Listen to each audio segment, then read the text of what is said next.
Ladies and gentlemen, my name is Clifton Navigator Bowman, and this is episode number 72 of the Outerhaven podcast on www.theouterhaven.net. I'm going to be quick with the introductions today. I am joined by our resident proofreader and fellow senior editor of mine, Elizabeth Lotto.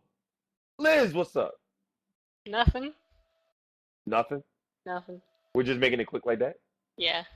Also, we are joined by resident expert of all things BBC, pole dark fanatic, and extremely weird chick that lives in the hood but is not extremely hood at all, Amanda Prescott. Amanda, what's up?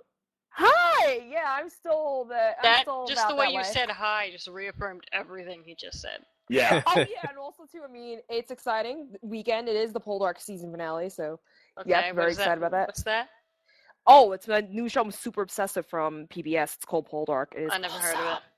Of course, nobody ever hears anything I'm obsessed with. That's usually what happens. To be fair, wasn't it like 4 episodes and you're like No, it was 8, and then PBS decided to smash the last 2 together. So now it's 7. Yeah, America. I know, right? All right, and we're also joined by the big boss, the HNIC, the realest cat you will ever see, Mr. Keith Shadow Haxon Mitchell. Keith, what's up? Nothing going on but the rent. Yeah. Yeah, I'm I'm bored. embarrassed, man. Did you just say the You rent? should be embarrassed. Well, Did you mortgage say is the rent? technically mortgage is still rent. I don't care how you say it. I'm renting from the damn bank until I pay off this house. Yeah, you're renting to own. You're right. Lease to own, baby. Lease to own. Yep. All right, so we got a lot of things to talk about. Obviously, Otakon is going to be a big subject of tonight's episode, Yay. including cosplaying and, things that I don't want to open up with yet because I want to drop the bomb on everybody. But let's start with another bomb out of the concept camp. You really went that way? Really? You had to do that? I really went that way. I didn't get any confirmation from them yet. You didn't get any confirmation from them yet, but I'm only reporting this based on what PC Gamer has said so far. I don't trust them. I don't trust them. Of course you don't trust them. Mighty No.9 drew in more than $3.8 million in 2013 on Kickstarter. Now, it has been reportedly delayed. The game was originally expected in the spring, but it got pushed back to September 15th. Now, Game Informer says it won't actually be out until sometime in 2016. Lies. With GameStop and Amazon listing the release date as December 31st, 2016, their placeholder dates. But according to the report, the dates are dropped when a game is announced or delayed, and more to the point, they originate from the publisher. So the obvious implication is that even if Deep Silver hasn't officially announced it, if it's the source of the new date, then we've got to wait ahead of us. Do you want me to just stop you right there and just throw some frustration out there real quick? I mean, shoot. Because as a backer of this, and I dropped $100 down for this game to help get this game out there, I am extremely upset about all the poor business decisions that Concept has been doing on this title. First of all, the whole reason why there was a Kickstarter was to get the game out there. You didn't say shit about a publisher, and then you wait till you got everybody's money, and then you decide to go and get a publisher, and then push it back further. And now there's rumors, because it hasn't been confirmed yet, so I'll say there's a rumor, that this game is getting pushed back again to 2016. Not to mention that it was supposed to be out the beginning of the spring of 2015, midsummer. Christ. And now you're telling us, and this when is it supposed to come out? Like September, or when is it supposed to come out? Supposedly it was supposed to come out September 15th. So now you're telling me that it's going to get pushed back, supposedly, another year. And here's the fun part, Keith. Keep in mind, according to Game Informer, GameStop, because that is their parent company, tells them on background that notification of delays are initiated by the publisher. And the thing is, if the publisher did say, yeah, it's getting pushed back to 2016, and Deep Silver couldn't really make a formal announcement until, Concept says you have the okay to do it, Deep Silver might have their hands tied. You can't really blame Deep Silver. This is all KJ and Afune. Well, if that's the case, this is exactly why nobody wanted to fund your new project, Red Ash, because you haven't shown us an ounce of credibility on Mighty No.9. The only reason Red Ash got funded is because a Chinese company came in and gave you the extra $400,000 you needed to get this game in. Because you guys were assed out. You were 3 days in, and everybody in the forums were like, nope, we don't want this. Nope, it ain't happening. And on top of that, and the funny thing is like you sit down there and it's like the 65 hours to go with the 65 hours to go with the Red Ash one, and it's a little more than halfway funded, just a little more than halfway funded. I mean, people are like everywhere are calling this Red Ash Kickstarter a complete and utter disaster. Well, the state of concept itself is a disaster right now. I mean, I'm not going to say these guys are untalented because they're beyond talented. They are, but they don't have a great grasp on the business practice and what's happening. You know, more than anything, you don't do another project before you finish your existing project. You've been hyping Mighty No.9 for God knows how long now, teasing people. And you know damn well that game is finished. You know damn well that game is finished. If it's not finished, I don't know what to tell you. But you know, as a backer, the updates have been really slow, which is why I was waiting for official confirmation. So the fact with that is, if you're telling me that a website knows about something before the people who actually funded the game, the actual backers, there's a problem. And especially after all the emails they were sending everybody saying, "Hey, you know, we're getting ready to get this game out there, and what version of the game do you want?" and so forth for the rewards and shit. So if you're telling me that you went through all this crap and then all of a sudden, oh wait, we're gonna push the game back into 2016, no given date, just sometime in 2016, there's a problem. Yo, you ain't say nothing. You ain't say nothing but the word. I mean, And I'm trying to log into the forum now so I can see if they've said anything. yeah, because that doesn't really make sense. You know, it kind of ticks me off a little bit because I mean, Mighty No.9 is not a game I was completely looking forward to, but it sucks. It really does suck. That Actually, I'm sorry. I'm actually gonna post an official Mighty No.9 on my Twitter too. Like, so rumors are the game's coming out in 2016. This is fact. Say again? I'm gonna knock on their Twitter door and see what they say. I mean, you shoot with that one. All right, ladies and gentlemen, you know, to move on to a little more somber note, the 80s is real, son. The last month and a half has been weird for fans of professional wrestling and the Cosby Show, as the 80s have come crumbling around them. First, the American Dream, Dusty Rhodes, passed away into heaven, dancing and jiving a couple weeks back. And then Bill Cosby, you know, got outed for doing it. This is not proven by Hulk Hogan got outed for, you know, anti-gay and you know, black racial slurs, you know, in a leaked sex tape, which, you know, it's weird in its own right and completely scrubbed from WWE.com history because of it. And now earlier today, of cardiac arrest at the age of 61, Roderick Toombs, Roddy Piper has passed away. At the young age, I should say. At the young age of 61, just past the halfway point of life, you know. I would say halfway of life, but I call 50 the halfway point. I mean 60. I mean, the way we live today, you know, 60 is still relatively young.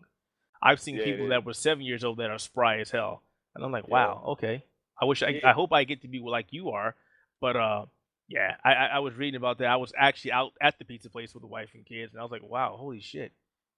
Yeah, Josh. And he just got done fighting a bout with cancer, right? I think so. Yeah.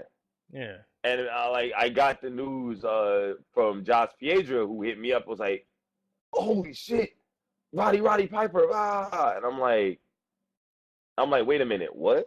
Yeah. I was confused. I was like, I felt really terrible. You know what I'm saying? It's like, I mean, it hits you more than Hulk Hogan because, you know, the Hulk Hogan fiasco was just terrible for somebody who was a spokesperson and a role model, and you know, it was the shining star of what used to be the WWE WFF back in the day, and you know, he's completely tarnished.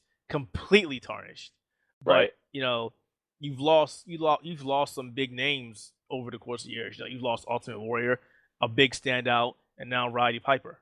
Yeah, and Dusty Rhodes too. So it's like, you know, imagine, and Dusty Rhodes still has 2 kids wrestling in the business right now. So it's like, sit there, you know, you sit there and you look at that. I mean, that's the 80s for you. Like, if you grew up in the 80s or early 90s and you saw WWF and WCW, I mean, you knew these guys. Even if you watch WWE now, you still knew these guys because they made appearances. Like, Dusty Rhodes was a huge factor in the developmental territory NXT. in recent days. So it's like it's weird, you know what I mean? Yep. All right, so let's move on from this little somber note and do two things. One, talk about how hip hop is completely garbage right now, which is like a 1 second thing because nobody needs to know. And two, Otakon? So wait, so why did you even mention it then? Scrub. Yo, no, because this Meek Mill Drake beef is garbage. I'm No, sorry. no. Nah, Please, nah, that's no. Let's nah. not do that. No. Let's not because yo, I can go for days on that. It's garbage. Dropping the Undertaker's theme on a diss track that's not even right. Yo, son. Yo, you're doing too much. Can we scrub? I'm gonna scrub that from the podcast. That was just terrible. No, let's not. Let's not. All right, ladies and gentlemen. Otakon. Keith, myself, and Liz were at Otakon this past week. This past weekend, and we all have different experiences and thoughts about the event. I know Liz thought it was a great event. I was kind of salty the whole weekend. You're not the only one. There's a lot of people on the Otakon forums complaining about their last event, stating that it was probably the worst one ever. In silence. I didn't go, but I also saw a lot of complaining on my Facebook feed because I have a lot of cosplayers who did go. I know who are friends who went, and yeah, there was a lot of just in between the cosplay photos, a lot of complaining. So wouldn't be surprised that people don't go back there. What were people complaining about that you saw and from your friends? There was a mess. There was a bunch of screw-ups of registration. A lot of complaints about panel rooms and other things being disorganized. Some people probably weren't anime fans who went down there anyway to have a good time, came away feeling like this was a waste of my time. Why did I even go? So it was some of that. People who were veterans, I mean, I've noticed cosplay pictures, but I didn't notice as much, oh my gosh, I'm having so much fun kind of posts, you know, as compared to past years with Otakon. This was my first Otakon. It was Clinton's first Otakon as well. Liz has been going for a couple years now, but I was trying to make the comparison between that and say, Comic-Con. Even though I know Otakon is focused towards the anime aspect, directly for the anime aspect, but it had a lot of different panels that I was interested in checking out. But unfortunately, because the panels, not the panels themselves, but the line organization for the panels was just terrible. Case in point, we went to go check out the Steven Universe panel. And we got there, and we're like, where's the line? Well, the line's there, and the line's there, and the line's over there. And we're like, okay, so where's the damn line? On top of that, everybody's pushing up and down the hallway, and people are just cutting in the line. And it's like, well, where's the official line so I can get into this panel? And didn't get a chance to get into the panel because as we finally determined what the actual line was, there was a bunch of people that just decided, oh, we're just going to bogart our way in and cut in line. Thankfully, one of the security people saw him, but only half of the people that he saw. There were still a good 20, 25 people that cut in the line. It's not even that. It's not couldn't even do anything. It's not even that. What made it worse is like, all right, we get on the line. We find the line. And the line is curving around, and it's really bad because it's the space. There's a line on the other side. I just said that. I just said that. Room, right? It's right. Weird, right? It's weird. I'm agreeing with you. So I'm like, putting frame of reference. We get to the line, it curves around. Yo, these 4 white girls push in the line. Yo, it was right before we was about to go, right before it. The dude says, end of the line, just pops up, and it's like, whatever.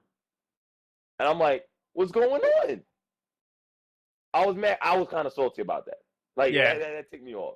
I mean, the best part of Otakon for me was getting to go to the dealer's room and the artist alley early that Friday. That was good.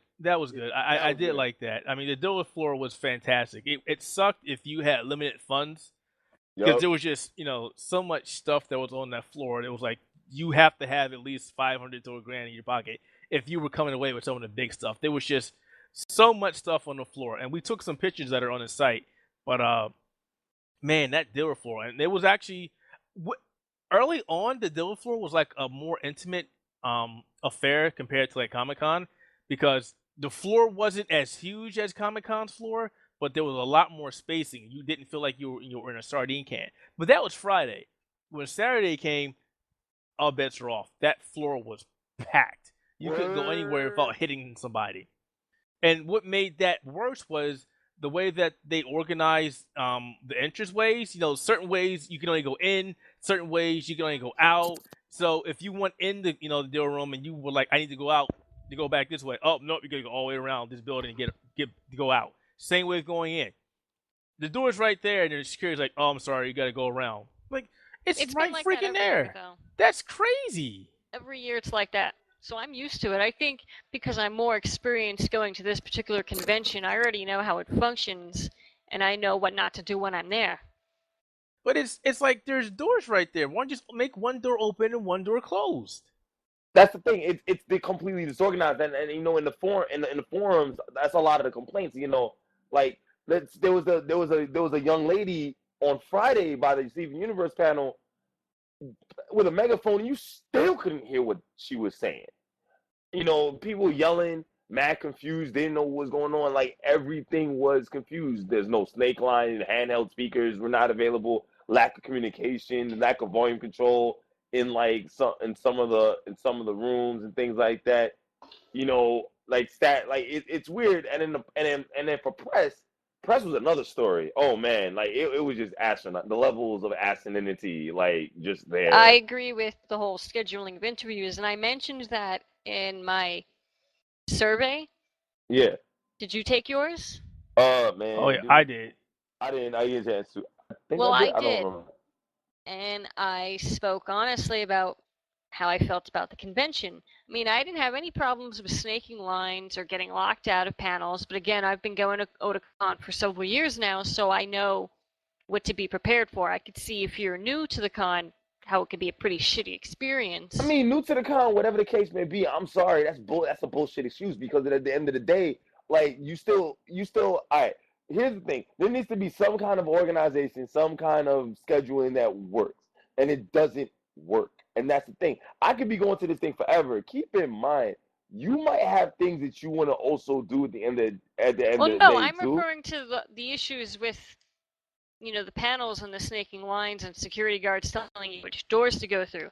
I think the bit with the press is inexcusable. Yeah. But I filled out my survey and they responded to me. Okay.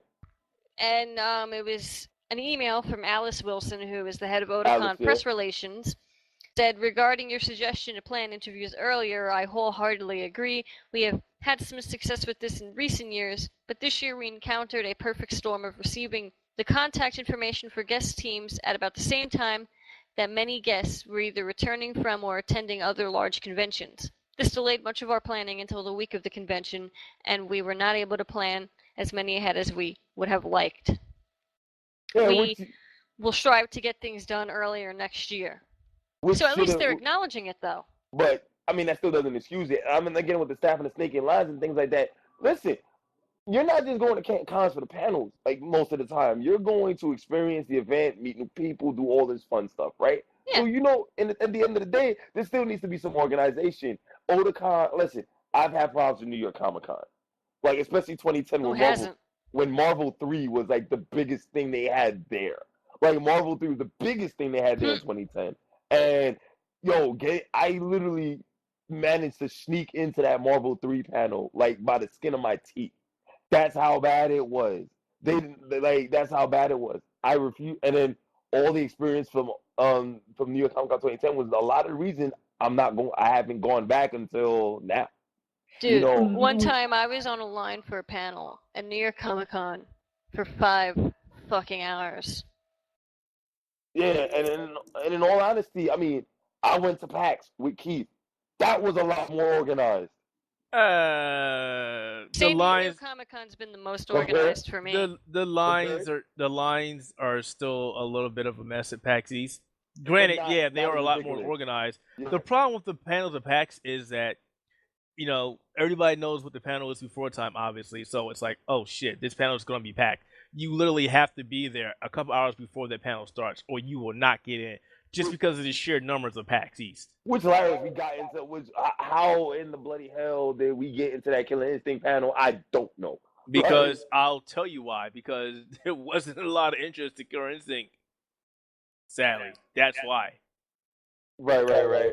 But I would a year before that, when I went to PAX East and I went with my wife and Carlos, I actually got into another panel that was completely packed because the guys who were doing the panel was like, "Hey, you got a tripod? Are you recording this?" I was like, "Yes." He was like, "All right, come in with me," and he had me sit up front and record the panel. Right. So, I mean, that's convenient, but I mean, at the end of the day, like for my first Otakon, listen. I'm not gonna say I'm not gonna go back as press because I'm sorry. well, well, that part's up to them, but Yeah. going back in general. Going back in general, I mean, I don't think personally I would pay for that. I would pay for that experience again. I would probably wait until they go to Washington D.C. There's a lot of restructuring they have to do, but as we're touching on Otakon, we should just segment to the other issues with Otakon because Otakon is, I mean, first time being there, I was a little disappointed, but it was still a worthwhile experience. Oh, it definitely was. It was a big change of pace, just from going from like New York Comic Con. Like I said, it was a little more intimate. But you know what? I'm not gonna lie to you. Some of them cosplays were beautiful, man. So obviously the next segment is cosplay, and some of the cosplayers were really, okay. Let me go rewind back. A lot of the cosplayers were down to earth, super friendly, and were ecstatic. They wanted you to take their pictures. They wanted to talk to you because we stopped a couple of them, just to shoot the breeze and ask them about their costume and what they thought about the event, and they were pretty cool about it, Yeah, and then go ahead. I took some pictures of our resident cosplayer, as Ray Hino and Mistress 9, because sorry, cosplay's pretty dope. And then you had the polar opposite where you had some cosplayers that were like, I'm better than you, and this is all for me, and being snippy and smart mouth with people. I mean, there was a ton of people, especially one incident where a person's taking a picture of her and she's snapping at him because he took a picture of her. Wait, you talking about that Poison Ivy? Yeah. When I was trying to get the another picture, she bends down, leaves the picture while I'm taking the picture, and then somebody else takes the picture and is like, "Well, thank you for asking for permission." I'm like, "You stupid."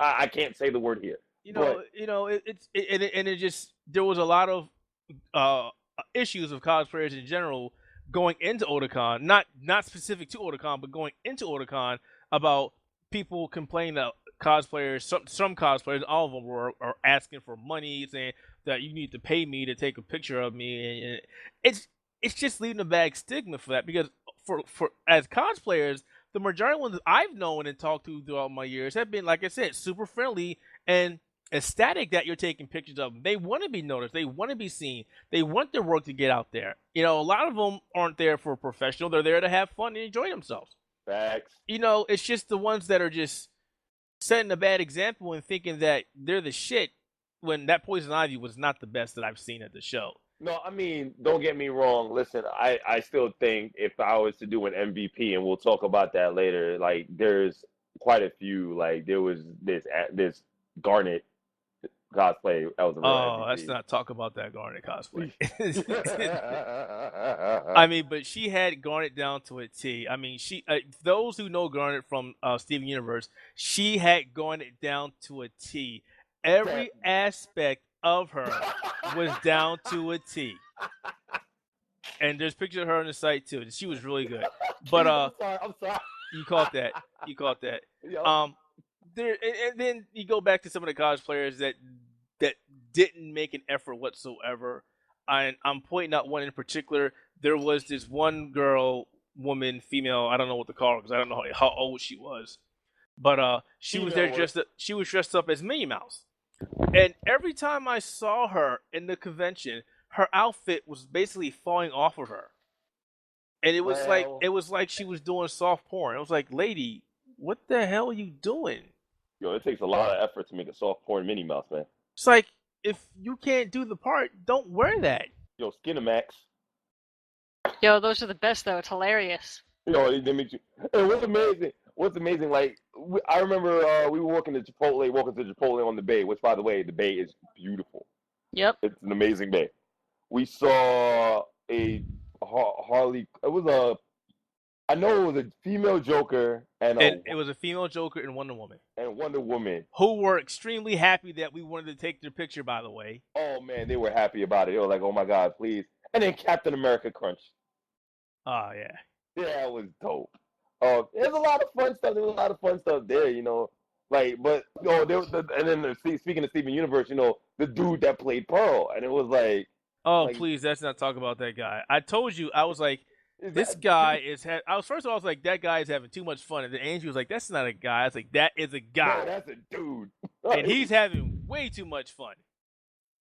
like he was doing way too much. Like there was so many different cosplays. Like I'm mad I didn't get a picture of the John Cena cosplay, just because it's like, Because you're a John Cena fanboy. shut up. Shots fired. Shots fired. Shots fired. No, it was like, yo, the wrestling cosplays started to make a really big resurgence in conventions now. A friend of mine did Dean Ambrose, had a couple who did Roddy Piper, seen a couple of that. There's a real awesome, Lolita cosplays I've seen.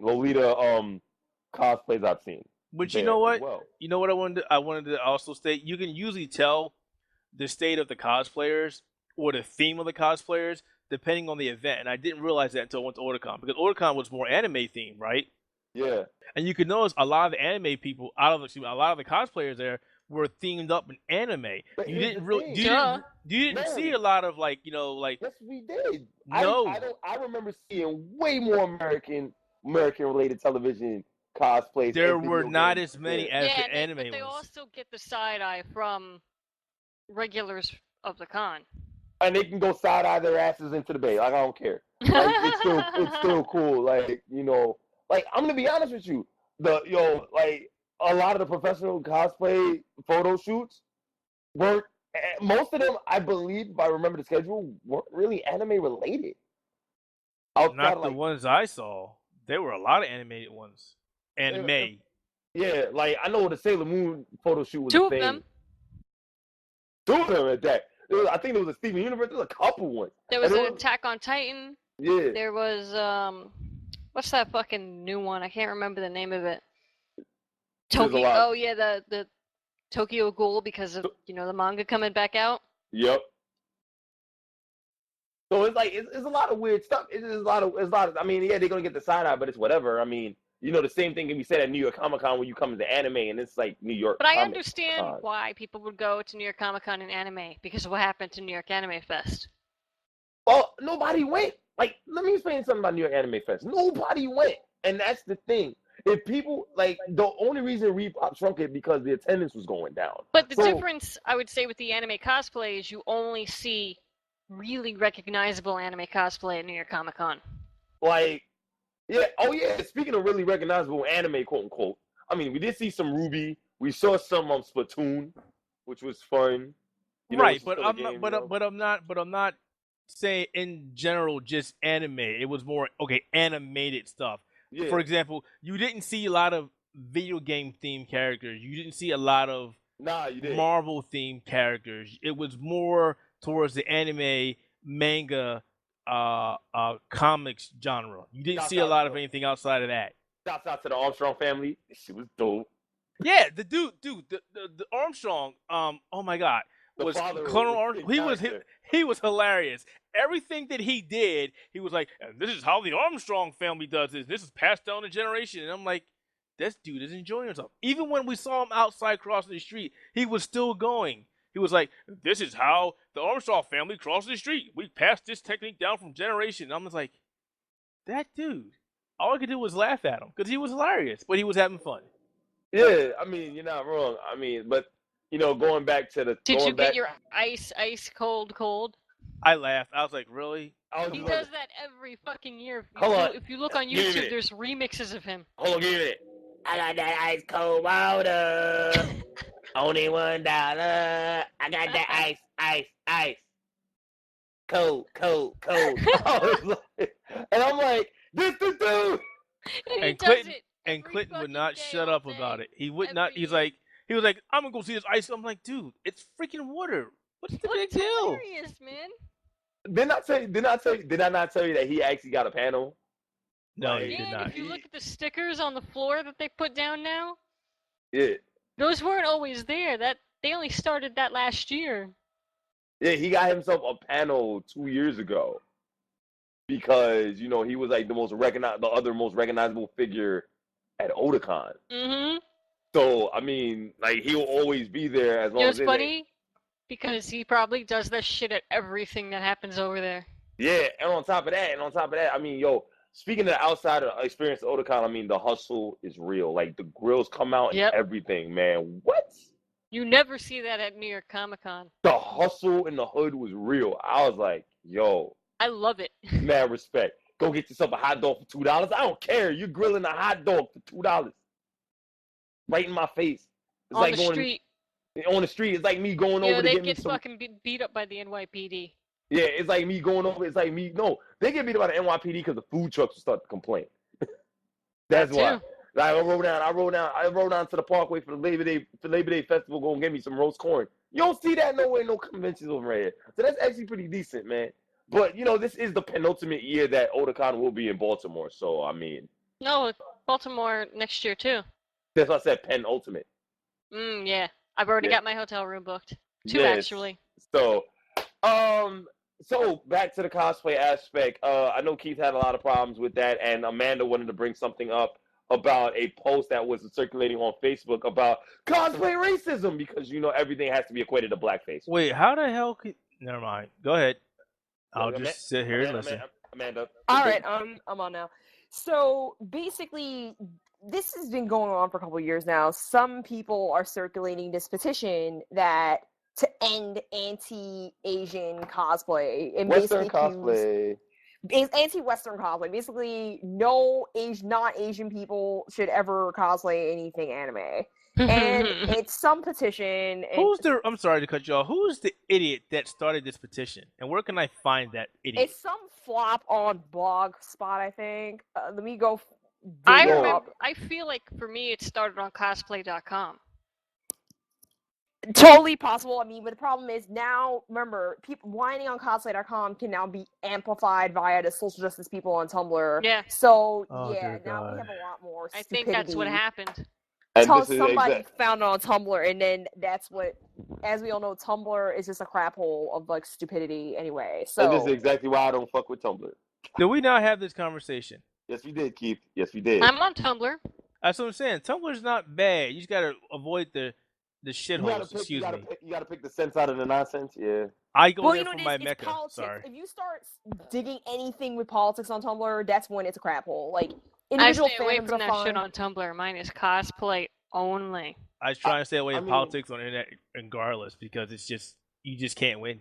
Listen, this is why if I want to get my cosplay or my art fix, DeviantArt is my best friend. I'm on DeviantArt right now. Literally, I'm uploading a file to it. Damn it, Liz! Why'd you say that? I was gonna make fun of him, but now I can't because you're saying you're on there. Yo, what Damn happened it. to all those pictures? Yeah, Keith, you have all the pictures. I Speak do in have true all the pictures. cosplayer style. I want my pictures. I asked, we're talking other stuff here, guys, but I asked Clinton where does he want me to send him pictures, but he didn't Me. tell me. So I it's said- Clinton's fault. No, I said send them to me. While you were here, you could have simply took them with you. Man, you expect me to function after 11 o'clock? I was functioning just fine, All right, but Bitches. anyways, and I drove. point. Anyways, Yeah. Amanda. Yeah, I'm here. So yeah, basically back to this post. They have a nice little blog spot called antiwesterncosplayers.blogspot.com. One of their posts went viral on at least on the cosplayers Facebook because people I'm sorry, man. What is that called again? Antiwesterncosplayers.blogspot.com. Yeah, so they have this lovely blog about, Asian pride's all well and good. The thing is, what they're arguing is that all white cosplayers are just, culturally appropriating anime culture. The problem with this argument is twofold. The earliest animes were heavily Western inspired. Yes. Then you count the animes that are like, I don't know, Fairy Tail Land or whatever you want, basically not anything realistic at all. Thirdly, the guy who coined the term cosplay was a Japanese reporter who went to a con in Los Angeles in the 80s and called it cosplay. Right. Mind you, a con that was not anime at all. It was like, comics, sci-fi, whatever, not, characters and books or whatever. It was not anime. It wasn't Japanese culture at all. Like that sort of, the back and forth between those things sort of happened after the fact. Like, if you want to look at the first, sorry to interrupt, if you want to look at the first ever anime that actually existed, Otogi Manga Calendar was basically a black and white Japanese anime which took a character that was not aware of what happened on this day in history. So it was kind of like a historical kind of documentary type thing. And things like that, which is still, not necessarily Japanese based, but you know what I'm saying? Hello? It's definitely. It's a sort of. The thing is, the more I read about from their blog, it's very obvious that it's racism and it's stupidity. Definitely. I mean, it's true. There are instances where people are being crappy, and there are specific instances of people being racist. This is really, I mean, if you can't see the blatant line that's like, proud to be Asian, we Asians are the most evolved race, that you can't say that that's a little racist there, then there's a problem. Oh man, and shots fired. I'm sorry if I offend anybody, but last time I checked, and science can back me up, didn't everybody come from Africa? Like, everybody's a little bit black on the inside. Shut the hell up, people. Goddamn, racism just needs to die. You idiots that perpetuate this crap need to go along with it. Sorry. But I mean, the thing is, there are instances where people were specifically crappy, like people who are like who are painting their face to look more Asian, or somebody doing something purposely racist. Like, if you see white people acting fail, go after those specific people. Don't drag everybody at every convention ever. Like, trust me, most people at Otakon are just there to have a good time, and then you're like attacking them. And what makes it worse is like the one post that's like, anti-Western cosplayers, don't let them keep on ruining the anime you love. The pictures on the bottom are like not the most flattering pictures of cosplayers. So that's basically complete Fox News journalism right there. Yeah. Journalism. Most Fox News bloggers and are journalism. not journalists. You know that. Fox News and journalism don't go together, right? I know it's a joke. That's the joke. You know what I mean? That's completely Fox News journalism. It's like, yo, are you serious? Like, you guys sound like Fox News right now. Alex Jones, InfoWars, all that shit. And it's like, it doesn't make sense. And just because I don't happen to listen, I would be like somebody being like, "Oh yeah, well you can't cosplay as a Hulk Hogan because you're a black man, or Randy Savage." I'm like, so really? Like, I saw a brother who dressed like Trafalgar Law from One Piece. My man did the bomb cosplay, son. My man looked like Trafalgar Law. Real talk. I noticed him walking real quick, and that's how good it was. Like, I'm a cosplayer myself. I mean, a lot of my cosplays are mostly Doctor Who or British television cosplays. But I mean, I do a spot on job for my characters, even though I do not look like most people I cosplay. I mean, it's just really ridiculous. I mean, as long as people are not blatantly using ridiculous makeup to make themselves look like a caricature, like, do you cosplay whatever you feel like? That's pretty much it. That's how I feel. That's what I'm saying. I mean, part of me feels like this website is a complete and utter joke. No, there is no part of you. It is a complete and utter joke. The whole thing is a complete and utter joke.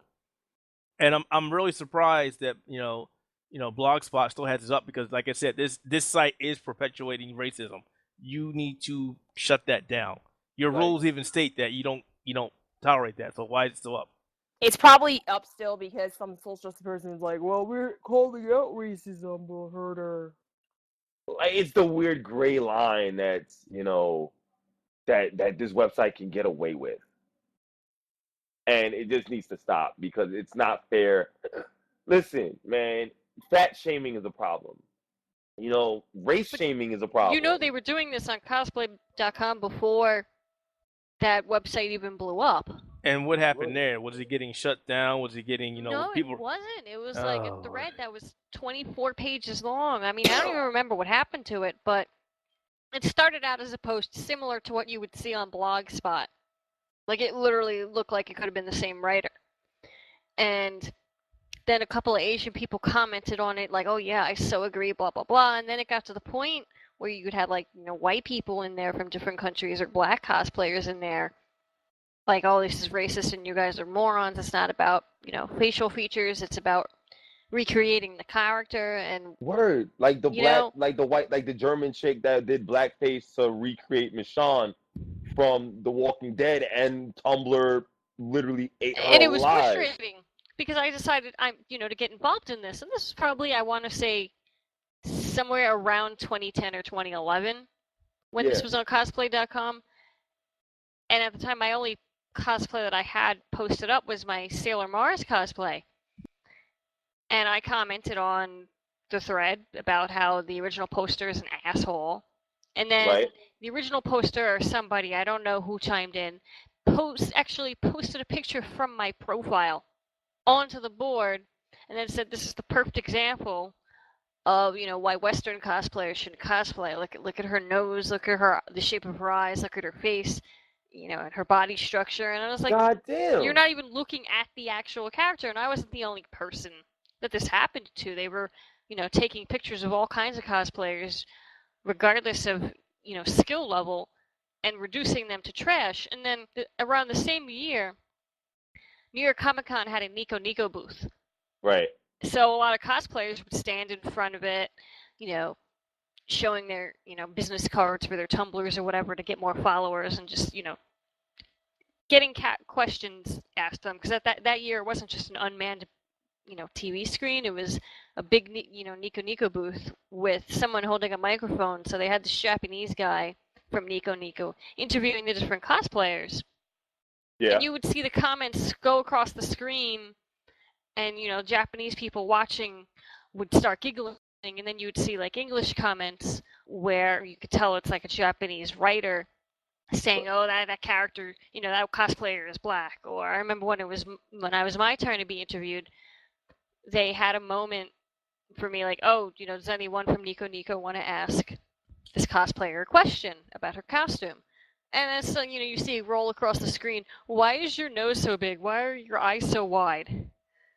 God And I'm damn. just like thinking, this is hilarious. Yeah, that's the token racism coming out, because you're not there to judge the person's skin tone or their features. You're there to judge the costume. What the hell?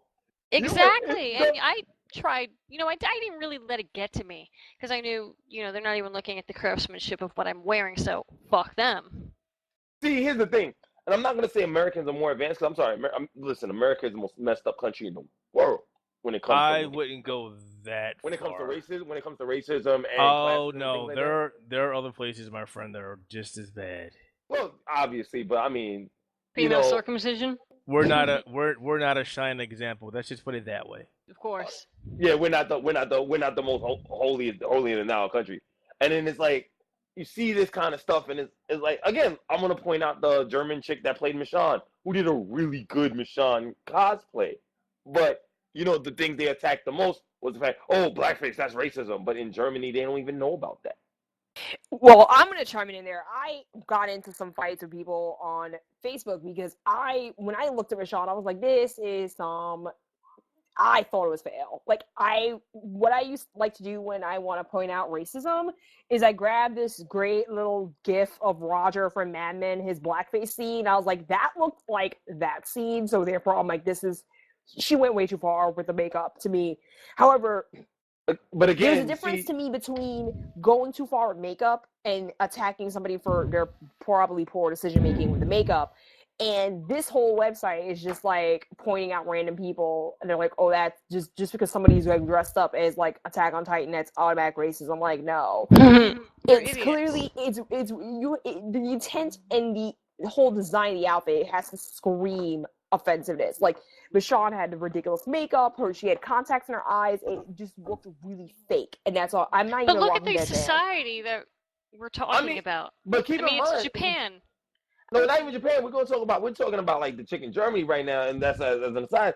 America, you hear the funny thing about America, they always want to call outrage on some dumb shit, but then it's like, okay, you got to realize America isn't like the first country that ever existed, and the histories are completely different across country and continent lines. But not even cosplay-wise, you can see this, because, what was it, like Miss Japan was half Japanese and half American.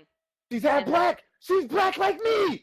Like the thing with Germany, though, is that Germany has had issues in recent years, specifically with anti-black attitudes. They've been treating immigrants from Africa very badly. They've had issues with Turkish immigrants. The thing is, granted, we all know the average American social justice person does not crack open BBC News or anything international or an speaking. actual damn book. They don't read. So the thing is, when I was attacking that person, I already knew that background. So I was like, yeah, this is a fail. Like, you've been called out on this before. Germany's been called out on that before, and they don't do anything about it. Most American people, they just like to project America as everything onto every country ever. But yeah, it's like, if you're going to criticize somebody or at least something, know at least the background they're coming from. Joe Cosplayer at AnimeCon just wants to have fun, you know? Now, Liz, what were you saying? About which part? No, before Amanda cut you off about Germany. Oh, no, it's just people are idiots, and especially what I don't understand, actually, even thinking about it. Blackface would be a concept that's probably unique to America? So not really. In Europe, they have Zwarte and some other stuff. Okay, Europeans, white people, possibly, right? So European countries have. Is a Japanese person even using that term unless they grew up in the United States and came up with this warped view, or there's some non-Asian person just trolling the internet? I wouldn't be surprised if it's troll, but the thing is, I think the fact, to be honest, if we're talking about Asian people, the real correct term would be yellow face. The fact that they're saying blackface seems to me like either is this some angry social justice warrior, or is this somebody who... But doesn't that seem kind of suspect? That someone... That kind of is, because I'm like... It is sus. It kind of is. It is sus. It's completely sus. Well, I have a question. I was just thinking about it, so let's just stay on this philosophy for a second. So they don't like that anybody other than Asians are cosplaying as Asian characters. Okay. So bear with me. So what happens if, you cosplay as a Caucasian or a black person that appears in the anime? Is that still yeah, is that still bad, or is that still an issue? Has anybody ever asked these idiots, yeah, you guys are idiots, these questions? Just curious. Like, yeah, you're idiots. No, seriously, I would love to have a conversation with people that start this, because seriously, I would love to know their philosophy and their rational what about thinking in their own shows? Let's say we look at the most homogenous appearance of, say, Japan. Everyone's black hair, straight hair, certain type of facial feature. And then you look at their anime and you got black people, you have blonde people with hair textures you wouldn't see in Japan. Exactly. Facts. Like, you're taking, it's no secret that Japan takes features from every country and puts it into they embed it to their culture, and they also do it in their shows. So you're taking something borrowed and incorporating it into your stuff, and then you're calling foul because somebody wants to dress up or impersonate that. And even worse than that, when they do draw characters that they want to look specifically American or Western, they really emphasize big eyes and big noses. Again, fuck out of here with that bullshit. I agree with that sentiment. Get the fuck out of here. Sorry. Yeah, because if you're gonna sit down there and give me that bullshit, then at least be prepared to get blasted because it's stupid. Because it's all stupid. It's completely stupid. It makes zero sense, and it shouldn't be allowed. And shit like that. But it's the fucking internet, so who cares? It's the internet, but even still, when you have forums that let people participate in witch hunts, and people are just like, yeah, I agree, yeah, this is right, and it just gets out of hand, and it leaves the internet, and it makes its way to conventions and stuff like that. There's a problem, because there's a lot of people out there, they can't separate, facts from falseness and carry that everywhere throughout their life. Yeah, facts from farce. You're right. This is just a perfect example of it. It's really dumb. And I'm fearful. I'm going back into it, being a black male in America. Yeah. Oh shit! I'm gonna get pulled by a cop and get shot, even though I'm complying with the cop. You guys that are doing this stuff for just, I don't know if you're doing it for having a laugh or you think it's funny. It's retarded, and you really need to stop this. This is not helping anybody. Racism and cosplay? Come on. Something so dumb as that? Really? I mean, the real racism in cosplay is basically when black cosplayers get ignored for some generic looking white person with the same outfit, or when people are leaving hater comments on cosplayers of color's profiles just for no reason other than their skin tone. That's the real racism of cosplay. It's not, if you're gonna go after specific people for being specifically offensive, then do that. Don't blast the entire internet with this nonsense. But luckily, they're getting a lot of nasty comments on their page, so that's great. Thanks, blogger people. Yeah, facts. You know, that's the thing. Last thing on that. Yeah, I agree with that 100%. Cosplaying is about, you know, recreating that character. The character. You know, there's nothing that you or I or anybody can do short of going to have cosmic surgery and doing some unholy shit to your body to change the way you look. Come on, guys. Yo, let's not go over these. No, don't say it. No, let's not, because I could go off. No, we don't want you going off. Oh dear God, no. What direction does he go in? The wrong direction. Dun dun dun. I don't really like these famous cosplay chicks. They doing too damn much. Oh, here we go. Don't get me wrong. I love me. Listen, Yaya Han is beautiful. So is Jessica Negri and a couple other ones. But yo, how you gonna love somebody not knowing them, Holmes? That's some fake love. What? Never mind. Yeah. All right, that's what I thought. Fake love. But no, I mean, you know, I think they're beautiful. I think they're very beautiful. I think what they do is fun, but the way they advertise it, and like, there's a problem with over-sexualization in its own right. Let's not do that. But let's not go there, because that's not what we're talking about. No. There's just so many ways that this conversation goes sideways. Let's not do that. So any final thoughts on this cosplay bullshit? It's bullshit and nothing else should be said. Facts. All right, so, you know, Attack of Titan is getting a chibi anime. Oh, dear God. Right? No, jeez. Yo, Keith was like, really? You're going to give us this Ghibli shit that has nothing to do about the story, nothing about progression, it doesn't exist in the manga. Oh, well, and they did that for Naruto. I don't care. I don't care. SD Gundam. SD Gundam was a thing. And it was shit. So you're going to do this.